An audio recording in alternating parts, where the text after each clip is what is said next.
আপনি যতই রোজগার করেন না কেন, যতক্ষণ না আপনি অল্পে সন্তুষ্ট হতে পারছেন, যতক্ষণ না আপনি আসলেই অল্পে খুশি হতে পারছেন, এই পৃথিবীর কোনো শক্তি নেই আপনাকে সুখী করার। কারণ মেন সমস্যাটা আপনার মনেই রয়েছে। বিধাতার কৃপায় আপনি অনেক কিছু পেয়েছেন, আপনার যা আছে অনেক আছে, এটাই ভাবুন না। কে 10তলা বিল্ডিং করে ফেললো, কে 4 চাকা কিনে ফেললো, কার ছেলে ভালো চাকরি পেয়ে গেল, কার বউ কত সুন্দরী, কার বরের রোজগার কত বেশি। ভাই, এইসব নিয়ে নিজের সাথে তুলনা করতে যাবেন না। আপনি আপনার কাছে সেরা, আপনি আপনার কাছে ধনী। মাথা উঁচু করে বাঁচুন। হ্যাঁ, বিগত বছরগুলোতে আপনি অপরকে বেশি গুরুত্ব দিয়ে ফেলেছেন, বিগত বছরগুলোতে মানুষকে বেশি তেল দিয়ে ফেলেছেন। এবার থেকে না নিজের কথাটা ভাবুন। সব থেকে বেশি এই পৃথিবীতে সব থেকে বেশি নিজেকে গুরুত্ব দিন।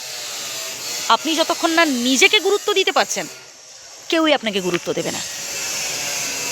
এই পৃথিবীতে যত জীব আছে তার মধ্যে সব থেকে বেইমানকে জানেন? মানুষ।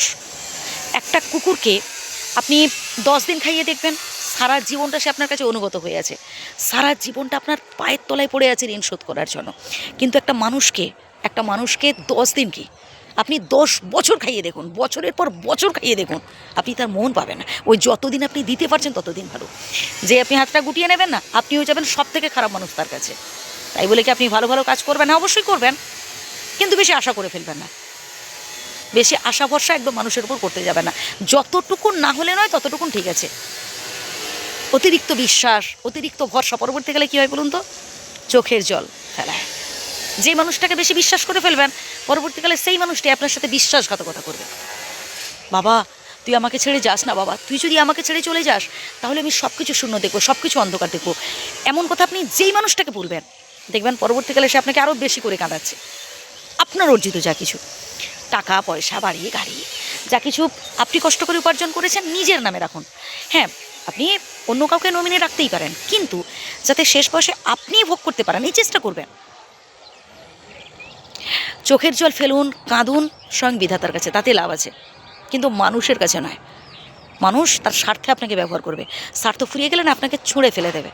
ওই যতদিন আপনি তার উপকার করতে পারছেন ততদিন আপনি তার কাছে ভালো। সে আপনার প্রশংসা করবে, আপনার অনেক খাতির করবে, বসার জন্য চেয়ার ছেড়ে দেবে। যে আপনি হাতটা গুটিয়ে নেবেন, যে আপনি কঠিন পরিস্থিতিতে পড়বেন, আপনি হয়ে যাবেন সেই মানুষটার কাছে সব থেকে খারাপ। সে ঠোঁট উল্টে আপনাকেই বলবে, কী করেছো তুমি আমার জন্য। বা এটাও বলতে পারে যে কত টাকা খরচা করেছো বলে আমি সব শোধ করে দিচ্ছি। কিন্তু পারবে ওই সব সময়গুলো ফিরিয়ে দিতে? একটা সময় আপনি নিজে না খেয়ে তাদের খাইয়েছেন, পারবে সেই সব দিনগুলো ফিরিয়ে দিতে? বাদ দেন, আপনি আপনার কর্ম করে যান, আপনি আপনার কর্তব্য পালন করুন, বাকিটা বিধাতার উপর ছেড়ে দিন। আপনার কর্ম যদি ভালো হয় তার ফল ভালো হবেই। ভালো থাকবেন, সুস্থ থাকবেন।